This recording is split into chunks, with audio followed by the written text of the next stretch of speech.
Hey guys, Games here again. This would be what if Yuji was born into the Zenin clan. Now, this started off bad because I was like, my computer ready, it died, so I'm putting on the charger real quick. But before we begin, this is only going to be part 1. I'd usually do a movie, but with how much I drag things out, how much I sidetrack, this is going to be probably like 40 minutes. If it's not, whatever. But, yeah, in this one, it's just going to be a bit different. But the picture itself is a manga spoiler. So it's talking about the Zenin clan, and actually, most of it at least. So, spoiler warning for the manga. This picture right here is Megumi with Sukuna's markings. You're wondering, how is that Megumi? Facial structure is different. Sukuna, when he takes a vessel, he alternates their appearance to match how he would be in their body. This is how he would look in Megumi's body. This is Meguna. And with the clothes, that means this is like his 15-finger state, not 19. But a Yuji would basically look like Meguna. Just the markings aren't markings, they're scars. So, yeah. Well, some of them are, but not all of them. But in this one, Yuji is born in the Zenin clan to the same father as Toji and Junichi. He's the older brother of Nobito and Ogi, but he is unnamed. And I think he's not head for similar reason that like his kids are not that impressive. Or at least they are, but the Zenin clan, they're worthless. Like, Junichi is a grade 1 sorcerer. That's pretty impressive. Same rank as Nanami. Or at least he's semi-grade 1, but I think he's grade 1. And then he has Toji as a kid. Toji, in terms of like sorcerer status, is useless, but he's strong as hell. So that's valuable. But the Zenin clan, he's not up to par. But then they have now Nobito, whose kid has precision sorcery, a proud Zenin technique. Not as good as like the 10 Shadows, but still proud. So I can see different reasons. Then now, Ogi had Maki and Mai. Maki basically being Toji with extra steps, and then Mai just being useless. But yeah, still we keep going. But the main name is Toji, Junichi, and Yuji's father is named Yongensu. And this is taken from different characters of the name, like just words like that just are like. I had my friend translate the word like creates useless men. I don't remember what kind of like Japanese writing I had him put it into, but Yongensu were parts of the words. So yeah. But, yeah. Then, so Yuji's older brothers are Toji and Junichi. So, Yuji's mom is still Kaori, but no one knows of her clan, or if she even had one. All they know is that she was a sorcerer with an unknown technique. But they did sense energy from her, so they knew that she had to be a sorcerer, at least. But when Yuji is born, he's born as a healthy sorcerer. He has a lot of energy, too. But he has the body of a heavily restricted user, with the exception of low levels of energy to no levels. What she didn't impress the clan, point where they thought young Gensu would have another failure of a child, one who couldn't rise past semi-grade 1, maybe. The reason I think he's not a clan is because of Toji not having great energy, and Junichi only being semi-grade 1. That'd be a good reason. But then he had Yuji, the body of Toji with the energy levels comparable to Junichi. He's born just overpowered for his body. Now, Yuji trained with most older members of the Zenin clan, so in fact that by the time he was like 4, he was already nearly able to throw a grown man as like a judo throw. So he's pretty good with martial arts already, too. But Yuji would be forced into the cursed pit when he's about 6 years old, and they have him fight grade 4 curses. And the thing is, he's able to basically throw them around, but he doesn't know how to control his martial arts. At all. Not how to control his strength. So either he's hitting as hard as he can, or he's not having enough curse energy output to put down a curse. Out of grade 4s, he contended them all for hours. After about 3 hours, Junichi came down and saw Yuji panting as the curses were thrown around, hesitating to go near Yuji, but not all of them were dead. Barely half of them were. Yuji looked at Junichi as his head dripped blood, and he said, "Big bro Junichi, I can't beat them, but I've been holding them back." Yuji smiled weakly, only for Junichi to create a giant fist that pummeled down the curses in one go. Then he'd punch Yuji in the chest, full of force, telling him that holding off grade 4s are useless. Immediately, Yuji would collapse on Jinichi's fist, and he would drag Yuji out of the pit. Now, as he's dragging Yuji out, Yuji had woken up and tried to punch Jinichi in the side, and Jinichi actually was like shocked at how hard Yuji hit him. Yuji's like, this is adrenaline and all his might combined. Jinichi, at the point where he held his side and dropped Yuji, like, damn, what the fuck? And just looked down at Yuji, confused. And he's like, he thought for a second, like, that punch can kill a grade 4. I don't know what he did in there. That shit hurt, and that should kill a grade 4. So he thought that Yuji might have been holding him back in the pit. And he even showed off the bruise to Ranta and Chojuro as well. So, yeah. But we move on. So we move on pretty much about the next year. They'd have Yuji knock the curse technique, but he couldn't. So all that happens is that Yuji would unlock every Divergent Fist all on his own. And due to Yuji, well, at this point in Yuji's life, young Genso just died due to illness. And Kaori was out of the picture after Yuji was a few months old. They don't know where she is. So with this, Nobito decides to raise Yuji now that most of his kids are independent. Pause. Okay. So, now Oki could have raised them, or any woman in Zenin could have raised Yuji. But at this point, Yuji, who's about 7 years old, has comparable energy to a grown-up Naoya. I think he was like Gojo's age. Hold up, I'll look that up. Yeah, he's Gojo's age. At this point, Yuji is 7, and that is, so... It's like 8 years before the story begins. So with this, that makes Naoya like... He's like 19 at this point. He's he's 19 or 20. Yeah, so with this, now he's growing up. He's not head of the hay, but he's rising up in the ranks pretty quickly. And his other kids, as Naoya said, have siblings. His other kids are probably, they're older than Naoya, so they're like mid-20s, like early mid-20s. So they're off on their own, doing their own thing. So he tries to take on Yuji, and to raise him to be the next, like, member of the Hay. So with this, he trains Yuji, and raises him. So with this, one day, while he's out with Yuji, a clan meeting is called between the big 3 families. So, Nobito goes to the head of the Zenin clan, and he brings Yuji along as his so-called ward, quote-unquote. He gets to the meeting and remembers something.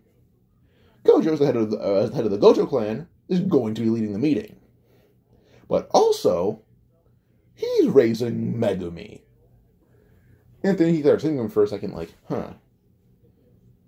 I can just pawn this kid off on the Gojo. I can pay him the money offered to pay him for Megumi. No one really wants Yuji, as young Gensu's kids are kind of a curse. So with this, he immediately walk over to Gojo with another reason. Yes, by technicality, even though Megumi's older, Yuji is his uncle. So he walks over to Gojo. Gojo's like, who's that brat? He's kind of holding up Yuji by the band of his like, I guess like, the band holding his like Howry together, I guess, or his kimono. And then immediately he held up Yuji to Gojo's face. Gojo looks at Yuji and him lock eyes, and Yuji says, "Yo," kind of like Luffy did to Dadan. So at this, immediately Gojo's like, who's this kid? He does like, yo, back. And then Nobito would say, this is Yuji. He goes like, what does he have to do with the meeting at all? As everyone's kind of confused. And he mentions, this is Toji's brother. And Megumi's uncle. I don't want him. Yuji just looks down at his very annoying uncle and says, I don't want to be in your clan either. Like, you don't have to just say it in front of me, but like, I keep my thoughts to myself. Why can't you do the same? Nobito shrugs, saying, fair enough, my bad. But, you have the point, I don't want him. And then, immediately, you're just like, I'm not really present in Megumi's life. I kind of take him on, like, every weekend or so. He mainly lives with his sister. Immediately, Nobito's like, oh, huh. Yuji won't go any stronger with the child and the woman in his life. He then thinks for a second, saying, how about this? I'll help him during the weekdays. Anytime you train Megumi, stop by here and grab him. Yuji shrugs, saying, I can live with that. I actually kind of like being around Maki and Mai, so. Nobito just called them worthless, but then Gojo agreed, saying, Yeah, I'll just take him for today. I'll introduce him to Megumi and Sumiki. So, pause. Okay.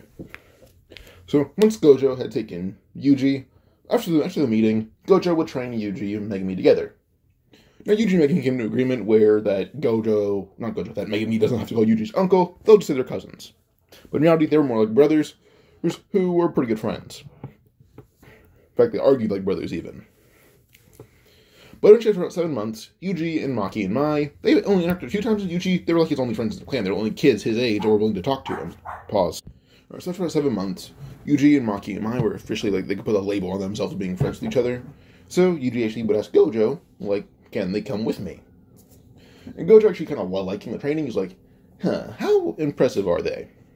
Yuji mentioned how Maki's body was like his, but not as strong. Well, she'd had to have a heavenly restriction. This Gojo had taught Yuji a lot of things in this time. Things that Yuji and Megumi had learned in the last 7 months was Yuji had learned Falling Blossom Emotion, Megumi's in the grasp of it. As people did seem to underrate how skilled Yuji is. Like, he learned Black Flash mainly off of words in a split second, and he's the best user of it so far. Well, actually, no, Gojo is, because he can use it in the manga, and then he's basically the best at anything after doing it once. So Gojo's currently the best user, Yuji's probably a close second. And then we would have Yuji and Megumi both learn Falling Blossom Emotion. Yuji basically mastering it at this point with how good he is. Megumi has decent control over the 10 Shadows. Both of them have learned Divergent Fist. Yuji had mastered Divergent Fist, as that was like the first thing he learned over a year ago at this point. And then Yuji had learned Black Flash as well, only having about 30% accuracy with it. But still. So Gojo brings them around because they're Megumi's aunts, and so he's like, okay, well I guess Megumi's good family can train with him. It'd be good for him to know them. And Sumiki would also insist on knowing them as well, so they're all pretty good and friendly with Sumiki. But eventually, about 5 years pass. Yuji is now 13. Everyone else was between 14 and 15, as they're all older than Yuji. Megumi only by months. Maki and Mai are closer to like a year older than Yuji. But Yuji, Maki, and Mai had garnered thoughts in this time. The freedom that they experienced every few days without the Zenin clan was amazing.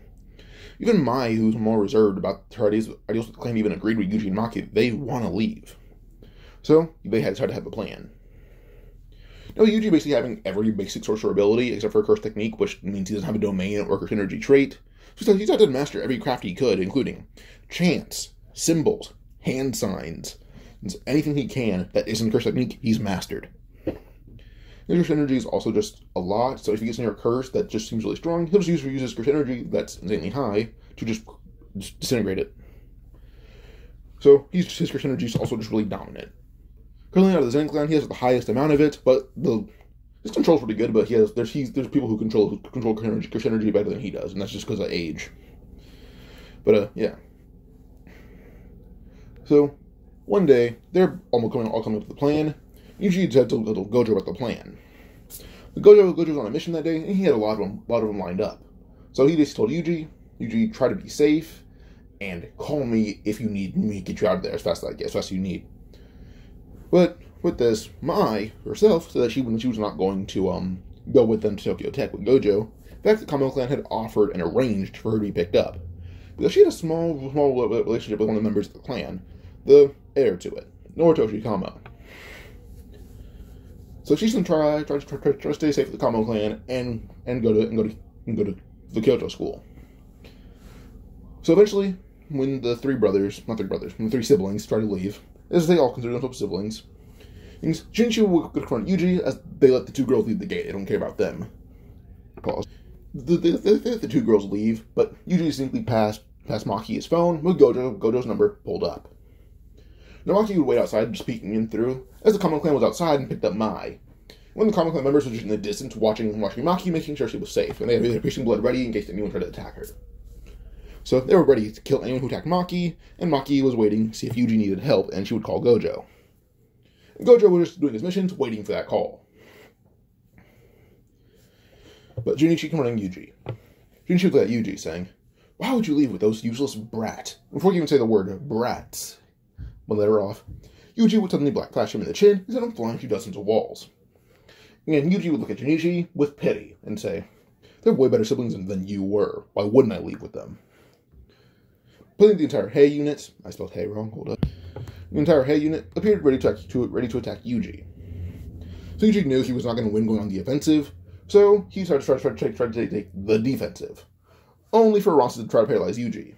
But due to Yuji knowing how Ronsa's technique works, as he's seen people that break out of it, such as Naoya, Ogi, or Nabito, he flexes his energy slowly, even his killing intent, which actually pushed people away from him, and made Ronsa's eyes basically explode. He wasn't killed, but he's blind. And he just fell back unconscious.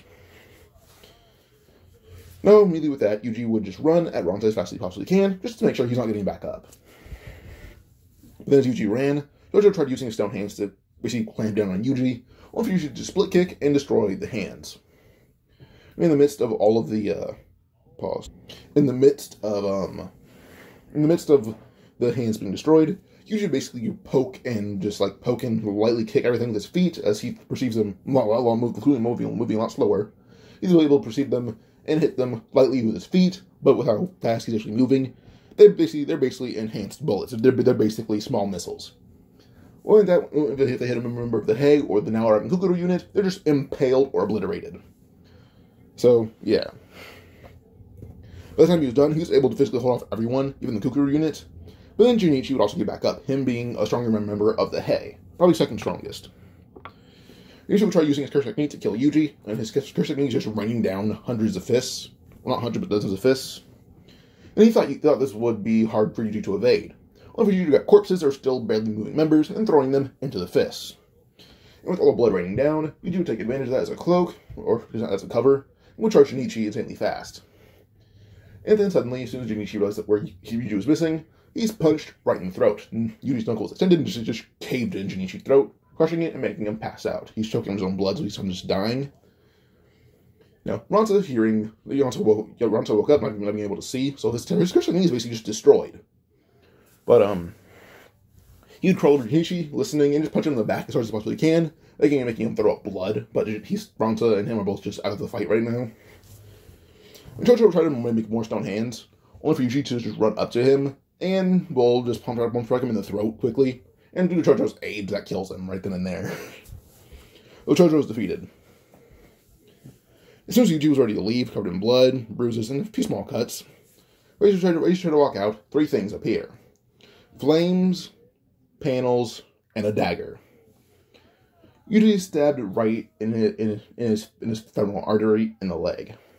And it was with a dagger, and it was obvious Yuji who did it, because only one person in the clan uses a dagger like this, and with that speed and that precision. No, yeah.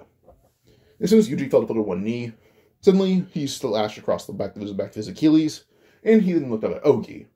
Now, Ogi expected Yuji to not really, be able to react, but on that he did so, he's punched right in the chest, and now he is grabbed by the collar. But then he would proceed to just grab back onto Yuji and wail into him, as Ogi was holding his very much winded chest. Pause. So, as Ogi's clutching his chest, Nabito would arrive to lay into Yuji with Naoya. So Naoya grabbed onto Yuji's hand, and just started wailing into Yuji with his remaining other hand. Both of them punching each other with one hand. Naoya was giving in until Nabito arrived and began wailing to Yuji. Insanely hard as well. But, as he did that, suddenly a blue blast would send Naoya flying, or first send Nabito flying. Then as Ogi was surprised when he got his air back, a foot would hit him in the face, knocking him out. And then another blue blast would send Naoya flying. And with this, Yuji would try to stand up, only for him to be grabbed by the collar and teleported away. Then he realizes he's with Gojo and Maki. He would mumble out, "Where's Mai?" And he can even hear Maki say, "She's safe." He fainted, and due to Gojo not really using RCT well enough to heal people, he just brought Yuji to Shoko, who pretty quickly healed him. So, yeah.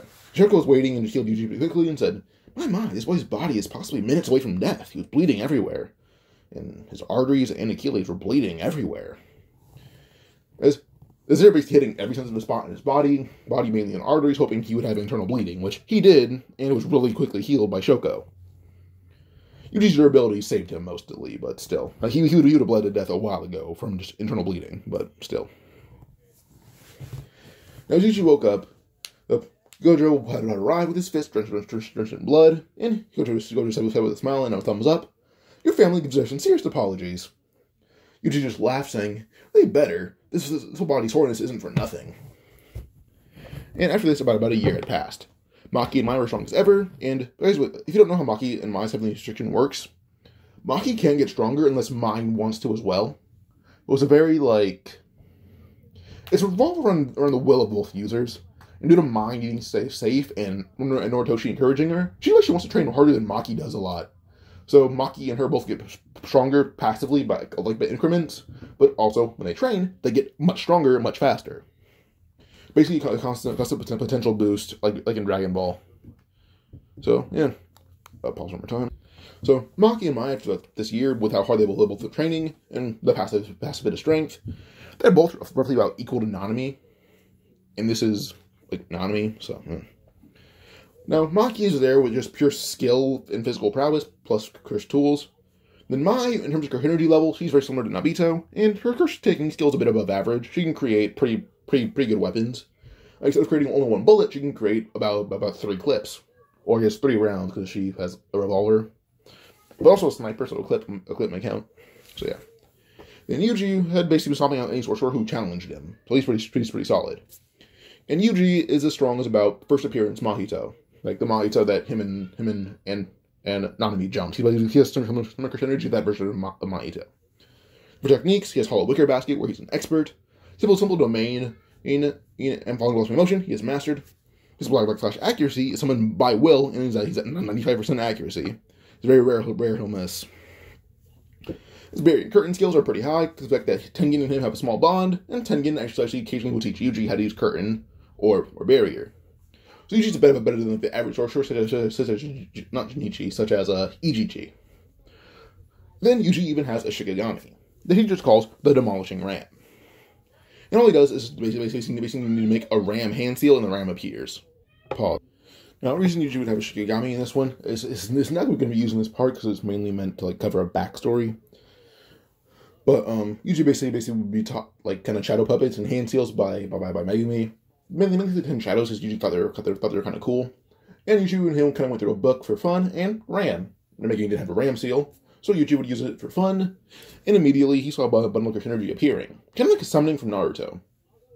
Now Yuji immediately pulls the hand apart and kept trying to focus the curse energy differently, and eventually would summon a ram that was about 7 feet tall, and it could basically charge forward. And kind of had a very similar to I would say Gear Shift in no, not Gear Shift.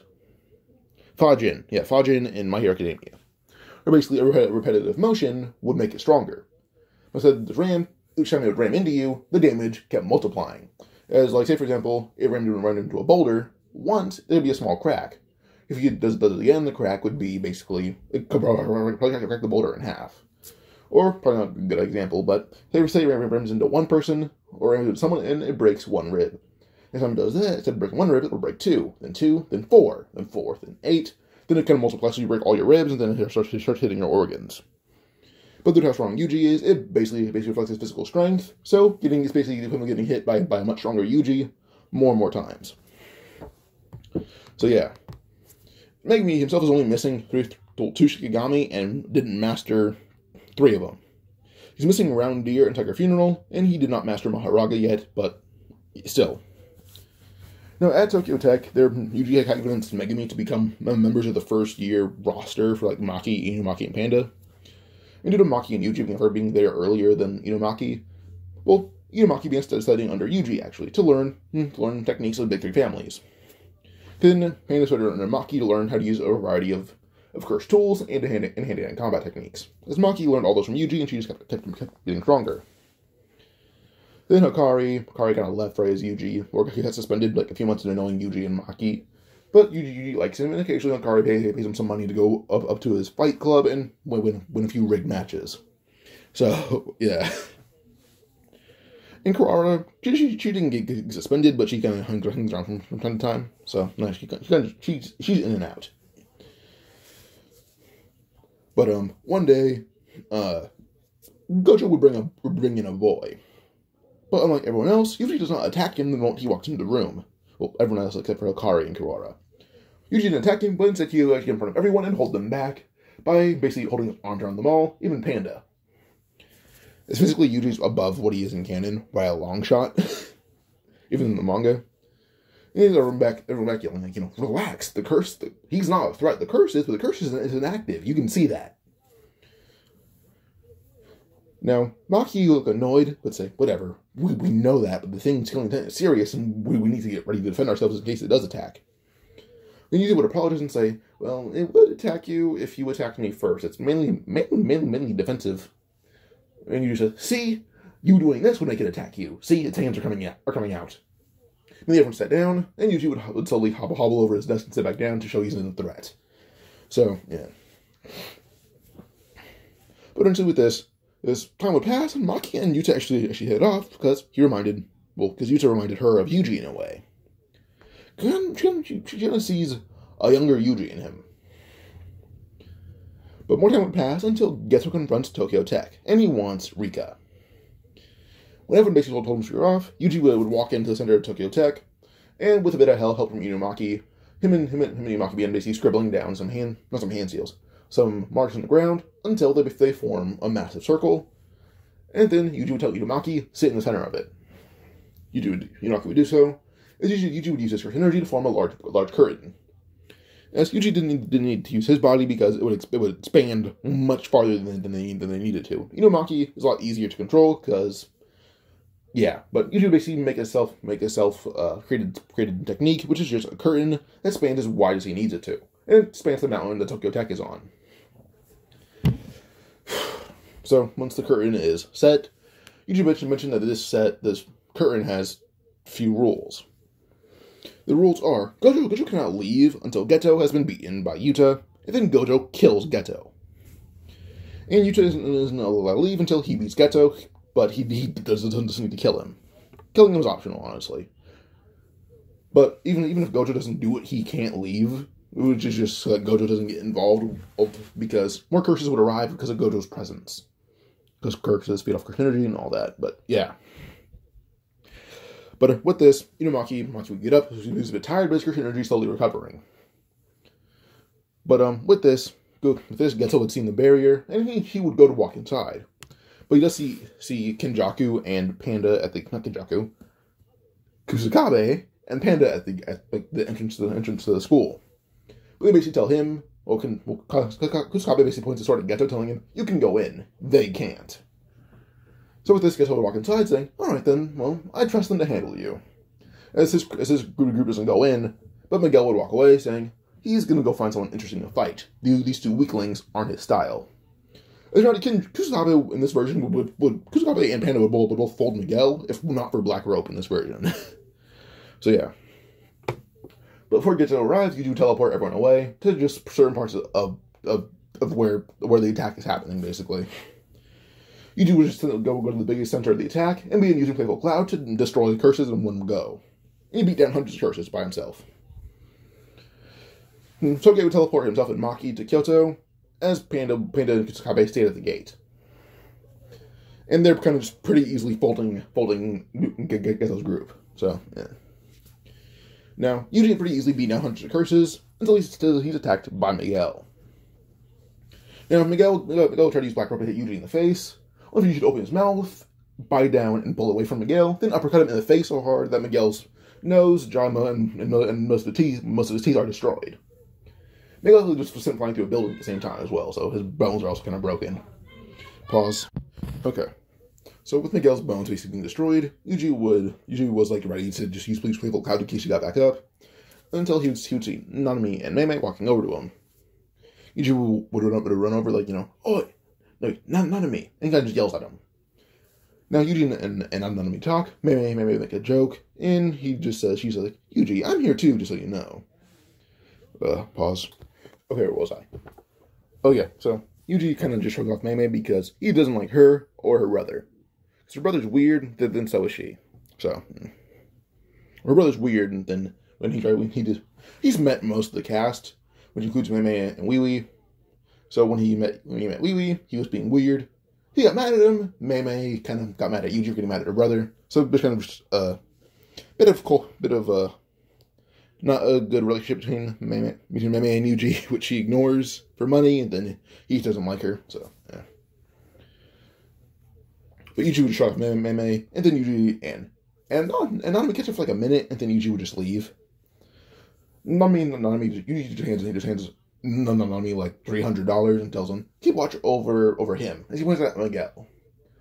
Nanami decides, saying, I'm getting paid to watch a half-dead man, why not? And just walks over and sits on Miguel's back. But, yeah. Now, Yuji would teleport to Kyoto, and he would be helping Toto with a special grade.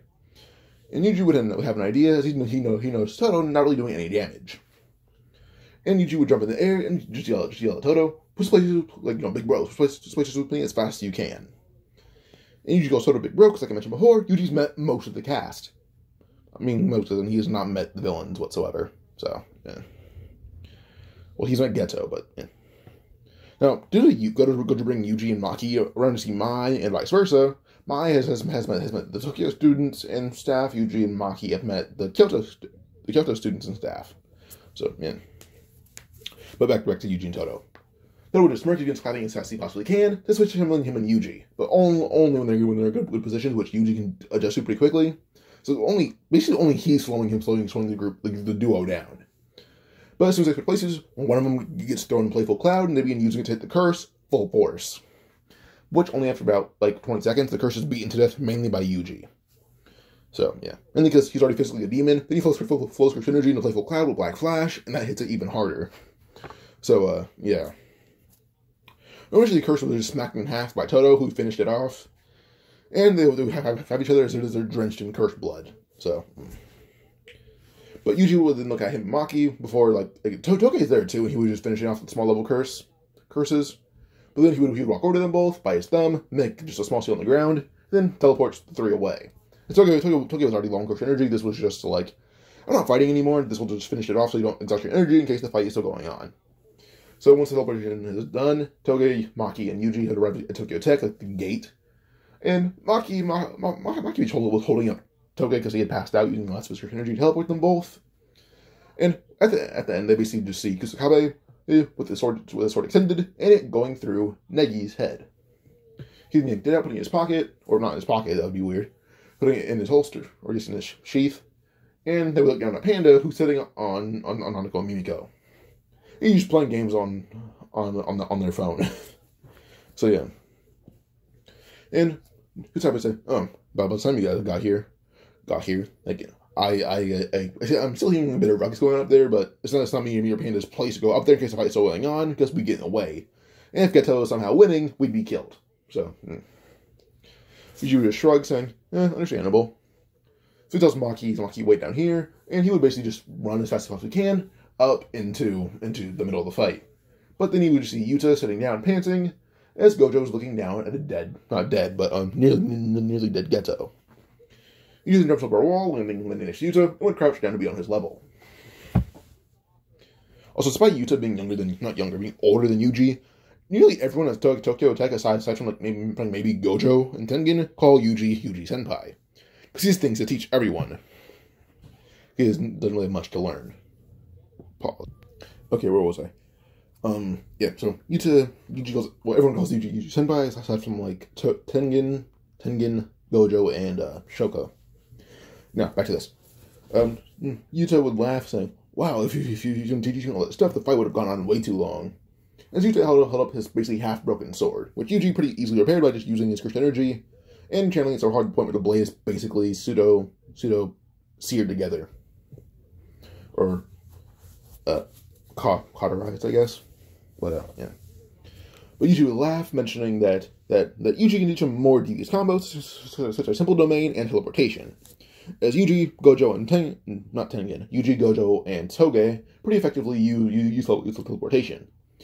As Gojo mentions that Yuji is as fast as he is with teleportation.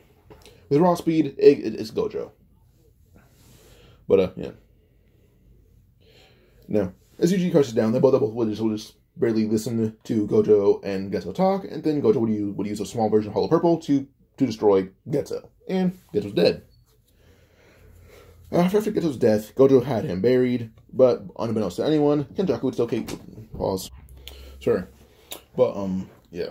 How do I phrase it? Yuta and Yuji would watch Gojo, Hall of Purple, get his body, and Yaku would still take over, or somehow, even though the body is buried. And Nanako and Mimiko were trialed or tried, but in exchange so they don't die, Yaku had proposed that they join Tokyo Tech on house arrest. The elders didn't really mind that, so yeah.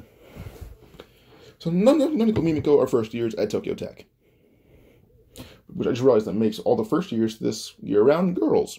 Cool. Now, with this, before Yuta left, he actually began helping Yuji understand RCT. So that everyone knows this, basically, that Yuji would have a high chance of learning it pretty quickly. And he does. But first, he's not really good at healing people, but he can heal himself. He can kind of only heal superficial cuts and wounds, not like... He can't fix you if you get shot in the chest with a shotgun, but he can, like, fix you if you cut your hand open on a knife, or you get stabbed through the hand. Well, I don't know if you get stabbed in the hand, not through, but still. But usually it's basic understanding of RCT now. Oh, and he's learning more and more from Shoko. Originally, she could be able to teach people that, and she just explains it really badly. But also, Yuji, canonically, he is very smart with everything until it comes to math, but his memory's really good. So, due to his weird personality and actually decent mind, he can pretty easily understand Shoko for himself. But with this, we're going to end this part here. This was Yuji 0. If you guys enjoyed, like and subscribe for more. Adios.